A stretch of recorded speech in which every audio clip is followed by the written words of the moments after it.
Power to the Princess, the Snow Queen. Once upon a time, in a mountain region, stood a beautiful palace. In the palace lived a king, queen, and their daughter, Princess Ceci. Ceci loved to explore the vast landscape of the kingdom. There were giant frozen lakes, glacial mountains with waterfalls, snow-laden alpine forests, and hidden ice caves glistening with diamond-like icicles. Naturally, she enjoyed many outdoor sports, and this early interest set her on a track to become a great athlete. Ceci's partner in fun was her friend from school and neighbor, Alina. Both from snowy mountain kingdoms, the two friends would meet up at the halfway point between their homes. There, they practiced archery, zipped down alpine slides, and raced toboggans, shouting, "Yip, zip, skidoo!" and spotted one another while mountain climbing. The two friends even had matching scars from slipping on the frozen lake, since neither were very good skaters. Princess Ceci and Alina went to the same boarding school and would stay up late planning their dream winter play complex. "Our dream snow park will cover a whole mountainside," schemed Alina. "With state-of-the-art toboggans," Ceci announced, "a full-time trail groomer so the conditions are always perfect, an animal park with a ranger reserve and a place for owl viewing, and a hot chocolate kiosk every mile." They laughed. They also loved making up great jokes, like this gem. "Where does a polar bear keep its money?" "In a snowbank!" Princess Ceci and Alina thought they'd be best friends forever. Then one day, Princess Ceci was putting her toboggan away in the palace storeroom when something shiny caught her eye. She followed the glint of light and found a mirror tucked behind a stack of old paintings and boards. It seemed to draw her in like a magnet. The mirror was extraordinary. It was big enough to reflect a whole figure. Shiny platinum outlined its face and formed a pattern of decorative snowflakes. Princess Ceci balanced the mirror against her knee and leaned in to examine the astonishing handiwork. But as she did so, she slipped on some black ice on the cold stone floor and the mirror crashed to the ground, sending shards of glass everywhere, like a storm of diamonds. "Phew," said Princess Ceci, for she didn't think she'd been harmed. But a tiny sliver of the mirror had entered her chest and pierced her heart. From that day on, Princess Ceci was not the same. The splinter in her heart had changed her. The mirror that Ceci found had been created long ago by a cruel troll, who had cast a spell so that anyone who was struck by its glass would see the world through unkind eyes. Ceci lost her sense of humor and her sense of adventure. She complained about everything, from the temperature of food to the softness of linens. She spread her bad mood everywhere she went. When school commenced, Princess Ceci returned to the suite she lived in with her friend and neighbor Alina. As roommates, they had shared clothes, stories, and even a potted rose bush that they tended in their common room. Their suite was usually the place to be, and other classmates were always stopping by. But with the splinter of glass in her heart, Ceci acted differently. "We're dressing up today. Would you like to wear my tiara?" offered Alina. "No way. It makes you look like a chandelier. I'd never be seen in that," Ceci snapped. "I grabbed a milkshake at the canteen," Alina tried later. "Want to split it?" "Gross. Who would want your germs?" was Ceci's retort. "Plus, you know those treats are made with troll slop."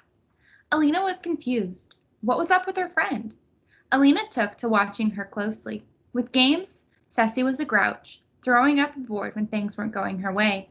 Ceci accused her classmates of cheating if she lost at tests. At art, she colored on their drawings with her own ink. The nerve! At music, she sang loudly over everyone else. At sports, Ceci was the nastiest. She was overly competitive and bitter. "Walk it off," she'd yell at injured skiers on the slopes. "Is that the best you can do?" she'd say in the hockey locker room. "You are losers," Ceci would shout at opposing teams. "It's as if ice runs in her veins," the other athletes said, shuddering. Soon, Ceci's friends gave up on her, all except Alina, for she knew that very deep inside Ceci was a good person, her true friend. When the next school break rolled around and no one wanted to include Ceci, Alina invited her to join her family's dog sled race. The race took them on rustic sleds up frozen rivers, through a snow-covered enchanted garden to a cozy lodge. Ceci pranced around like a princess and threw snowballs at the dogs. Everyone rolled their eyes. In the garden, she complained that Alina's family's ice fountains were much smaller than hers. Again, everyone rolled their eyes. Then, as the starting gun sounded, Ceci jumped on the fastest sled and sped off into the distance, Eat my dust, she shouted. Ceci didn't even look back. If she had, she would have seen that moments later a band of thieves descended upon Alina and her family. They were robbed of everything: snacks, supplies, coats, dogs, even their boots. As the family gathered themselves, Alina struggled to stand. She cried out when she tried to walk. The grown-ups ran for help, leaving Alina alone. Meanwhile, Princess Ceci pressed on at top speed and arrived gleefully at the finish line. Yes! She roared and went into a showy victory dance. But no one was there to greet her. Hey, where is everybody? No trumpets, no parade? She yelled, looking around. Doesn't anyone want to shake the hand of a winner? No celebration commenced. No awards were given out. Instead, a sign on the lodge door read, Race canceled due to incident. Beware roving bands of thieves. Steaming, Ceci turned to head back. She raced furiously back to the start, hoping to find someone to yell at. Instead, she found Alina collapsed in her path. Can you believe this stupid race? Ceci complained. Alina, pale and hurt with only socks on her feet, tried to answer, but she shook with cold and tears rolled down her cheeks. Something stirred in Ceci's heart. She could see Alina was in real trouble. Ceci approached her friend, took off her mittens, and gently slid them on Alina's frozen feet. The stirring in Ceci's heart grew. She shrugged out of her coat and wrapped it around Alina's shoulders.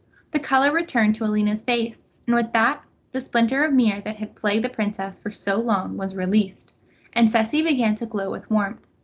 Ceci sat beside her friend and hugged her to keep her warm. I'm sorry, she whispered. I feel like I haven't been myself lately.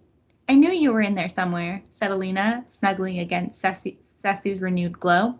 Thank you for never giving up on me, Ceci said. I think I know how I can repair things if given the chance. Ceci explained to Alina her idea to gift the kingdom with a wonderful wintry playground, just like the one they planned as youngsters. Alina nodded. You'll make a great queen of winter someday. She smiled, grateful to have her friend back. And as winter thawed around them, the two friends looked toward their bright and sunny future. When Ceci became queen, she realized her grand plan and created the Snow Queen Sports Complex. It more than made up for her spell of nastiness.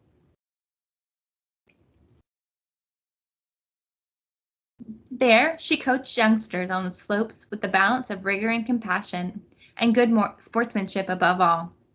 Ceci's students helped her follow her own coaching rules and became a record-holding athlete herself. Alina visited every winter to cheer on the ice hockey teams and teach mountaineering first aid. In the evening, the friends always left time to meet up at one of the dozen hot chocolate kiosks, warm themselves by the fire with mittens on their feet, and share silly jokes like, knock knock, who's there? Freeze! Freeze who? Freeze a jolly good fellow! Freeze a jolly good fellow!